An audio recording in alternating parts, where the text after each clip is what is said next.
Thank you very much, Akis, for flying down all the way from London for our Rising Bharat Summit. Thank you, Siddharth, for flying down to New Delhi. It's a very exciting time in AI. Just a while ago, I was in conversation with Srinivasan of Perplexity, and he said he gets very little sleep these days because when he stops working and he's unwinding, he's still thinking about what is happening because the pace of disruption is just so much. So tell me how you are infusing AI in what you do. So for those who are not aware, Nothing is a smartphone brand. Akis was with OnePlus before he decided to build this completely new smartphone brand. And India is now the biggest market for Nothing. So that's amazing. And ElevenLabs was the AI startup that worked on the Modi Lex Friedman podcast recently. So, you saw PM Modi talking real time in English, content getting dubbed. That happened due to ElevenLabs' AI efforts. So huge round of applause for both of them. Akis, what's happening in the world of smartphones? Yeah, I think AI brings quite an exciting opportunity to the table. I think for the longest period ever, there has been this kind of app-led user experience when it comes to our smartphone, and this hasn't really drastically changed in the last 10, 15 years. And on the other hand, our dependency on smartphones has drastically changed. We use smartphones for everything nowadays. And therefore, AI brings a whole new opportunity in terms of redefining that user experience. If you think about the app-led experience, is very siloed in a way, where you need to kind of open different screens, menu, apps to kind of bring content or things you want to do.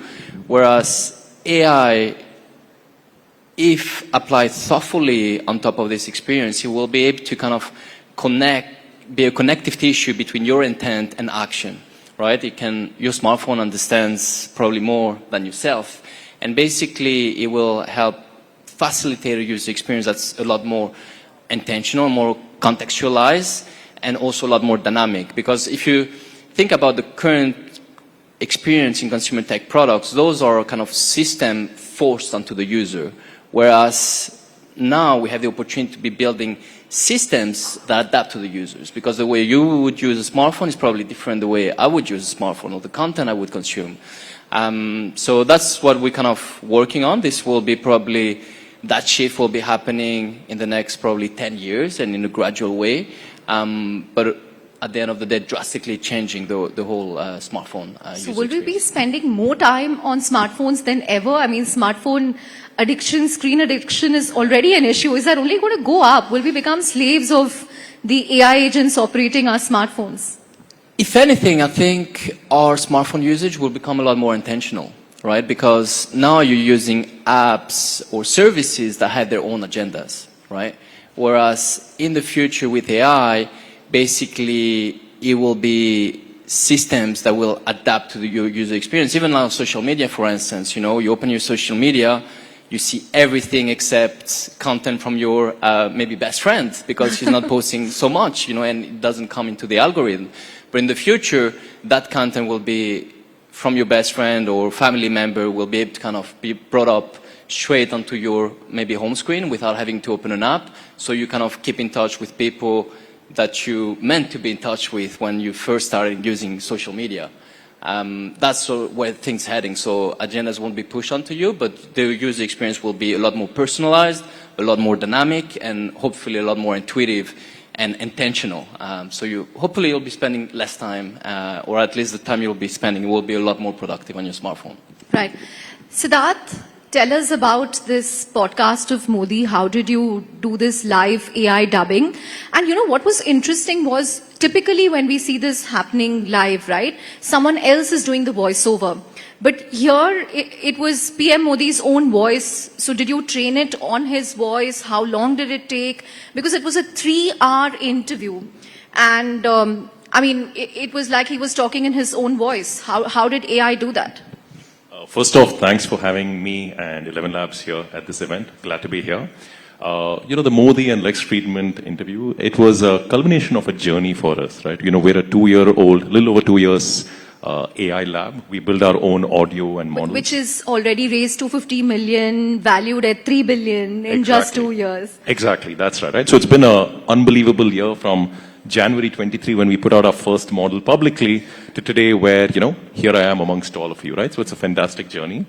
Now, we've had a partnership, with Lex for a couple of these already, right? So, we worked on the Javier Milei podcast he did. We worked on the one with Zelensky. And, we got to participate in the opportunity to make the Modi interview a lot more accessible, but also to make Lex Friedman more accessible in India, right? I think if you look at his voice in Hindi, I would say that was pretty spectacular as well, right? Now, that's pretty much what our mission is. We're trying to make content accessible in every voice and every language all around the world. So, when we got this, the team got together, we said, how do we do justice to this? How do we make sure we deliver the best experience so that, in the context of what we just heard from Akis, I think there's the other side, which is also an extension, which is how do you sort of deliver that ultimate personalization? Because finally, content at the end of the day is about connecting at an individual level. We've already seen that journey on the distribution side and content. We've started seeing that to evolving palettes of content consumption when it comes to social media, digital content, and so forth, so on. And now what AI does is it takes that and gives it its next jump, right? And we were able to be a part of that for, something as relevant and important as this. Right. So give us an example. You, me and Akis are talking right now in English. Suppose we want to do this, want this to be accessed in, say, Hindi and Tamil.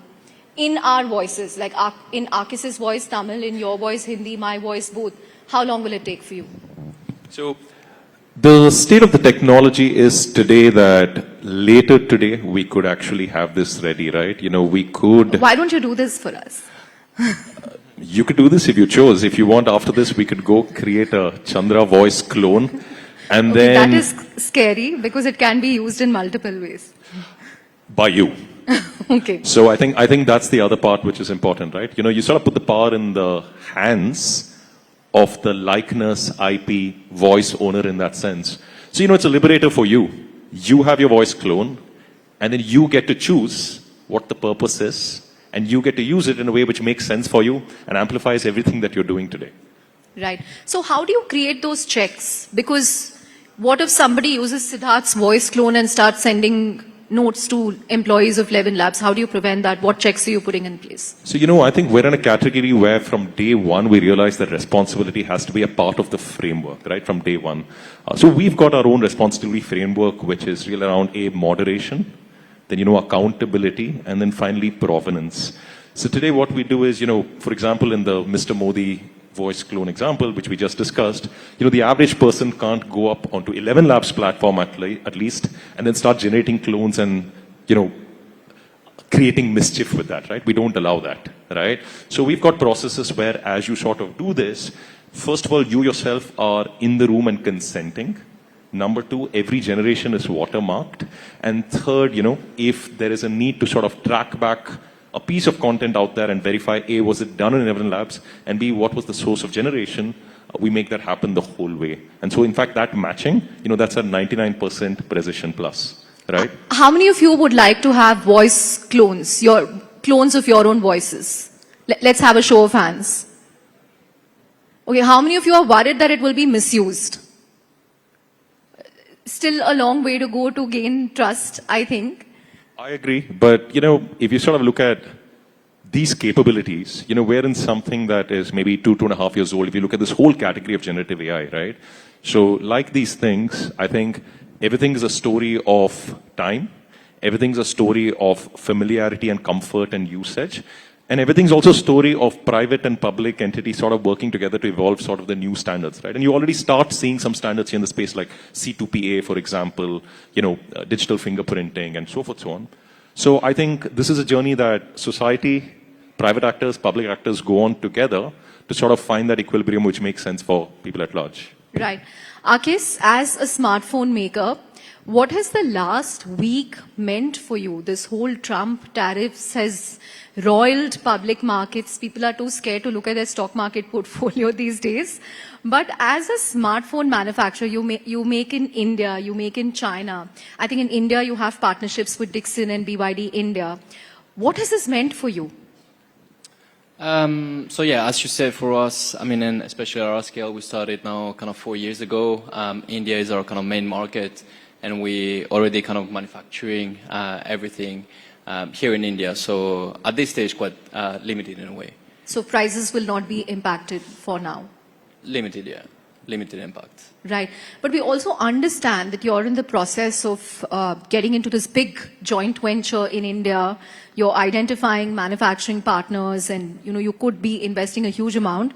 So tell us about your manufacturing plans for India. Will we see India becoming a global export hub for nothing going forward?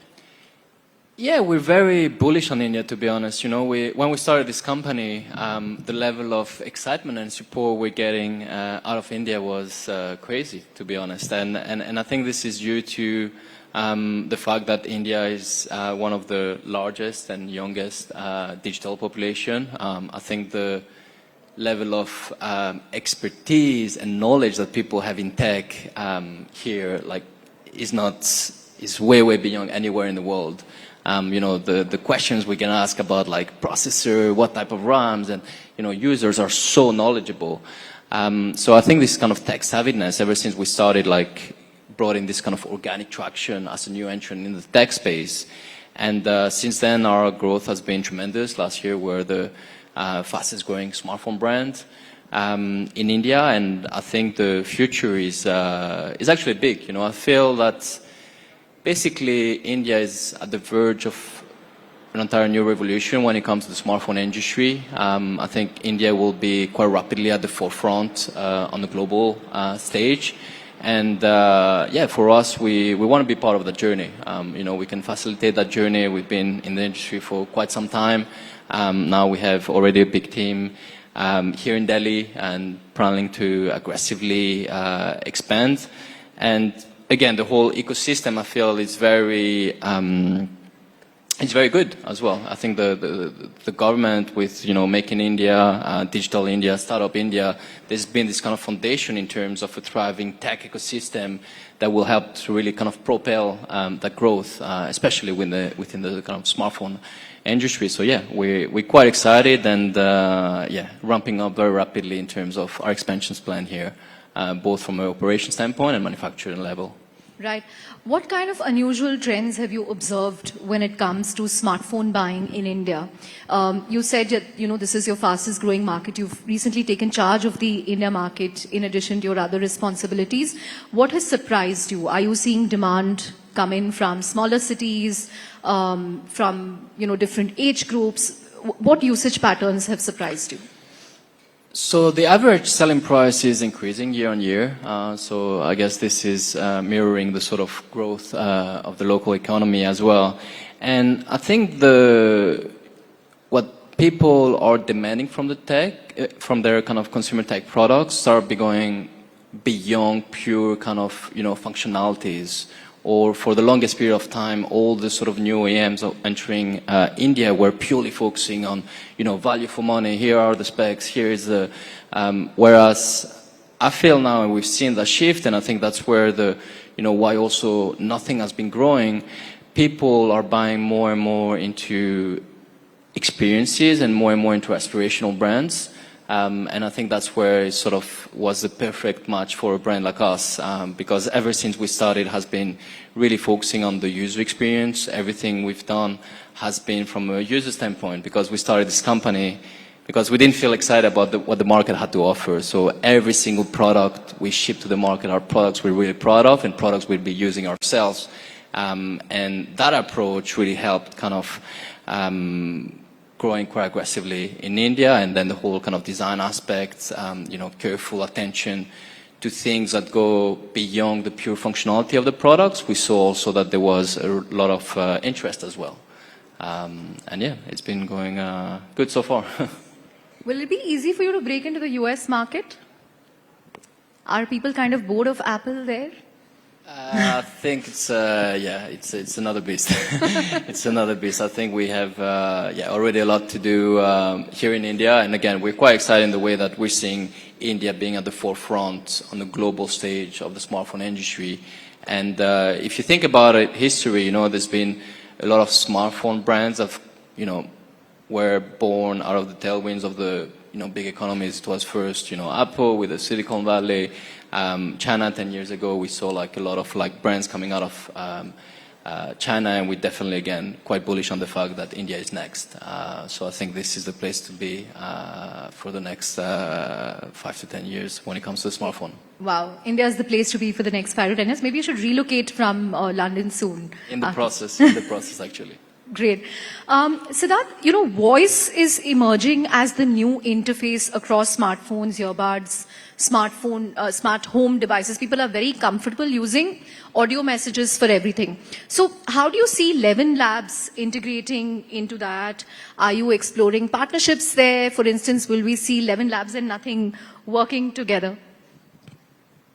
So, before ElevenLabs, right, I had the opportunity to be a part of the digital video, social media, that whole industry, right? And there you sort of saw with the advent of the mobile telephony revolution, you sort of saw what might have been decades compressed into 2-3 years, right?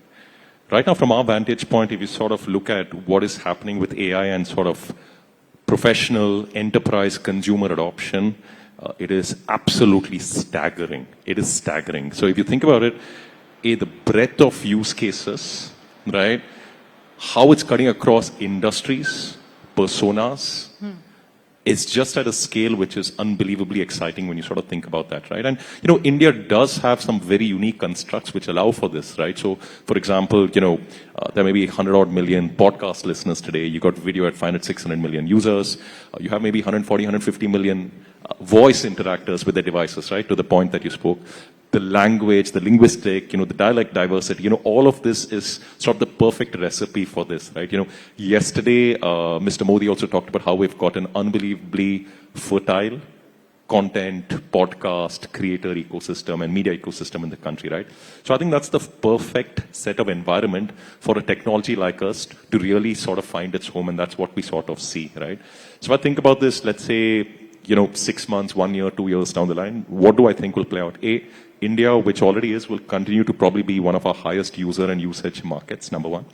Number two, we have moved from the phase of sort of people experimenting or just sort of coming in to figure out, wow, this is new, to folks now really doubling down on use cases or trying to figure out, hey, this is where my imagination is, can I scale the technology into that, right? I think a year from now, those things would have proved to be true, and you will start seeing population scale at that. That is true. And the third, the way we go to market will surely evolve in that sense, right? Today we've got great online distribution. I think about 70% of our distribution today is by repeat visitors coming to our website and then accessing our technology, right? And we're in the process of setting up, other partnerships, other modes of taking our technology, partnering with big companies and going to market. So yeah, a lot of exciting things in the works in that sense. Final 2 minutes. So Akis, tell our audience how you use AI every day, and one tip, how can they use AI to kind of be more efficient, be more productive? Very quick, 1 minute each. I think when it comes to smartphone, like the use case is still quite limited. Now we introduced basically our first kind of AI features where it acts as a second memory. Nowadays you kind of have content in your notes, in your emails, you take like pictures randomly and so on. So now we've created like a N-1 screen where basically you can brand up everything. And hopefully this will help you kind of trigger more and more kind of proactive actions. So this is a kind of the first step, but then gradually I hope our role will be, because there is a lot of, like, for instance, the privacy concern. I think this is due to the fact that the user hasn't yet been educated or seeing clear use cases which benefit them. But I'm quite sure rapidly when people, to your point, will be spending, just a few minutes versus 10 minutes on the smartphone, because everything is a lot more kind of personalized, contextualized, and kind of raise action straight away so you don't have to look through your smartphone. I think people gradually will be less worried about the whole kind of privacy because they will see so much added value to the user experience. So I think it's going to be more for our work to hopefully bring those experiences in a very intuitive way and seamless, and hopefully get people to see the value. And this is what we're doing at Nothing at the moment, really anchoring in specific use cases and gradually ramping up all our AI products and features. Right. Final 20 seconds, Siddharth. How do you use AI? Well, our entire go-to-market machinery has AI embedded in it today. Today before sort of coming to this event, I used AI to sort of prep for this panel. Okay. And yeah, as an AI lab, I think the most important thing we do is put Studio Ghibli-like photos in the hands of people and voices. Great. On that note, a huge round of applause for Akis and Siddharth. Thank you very much. Thank you.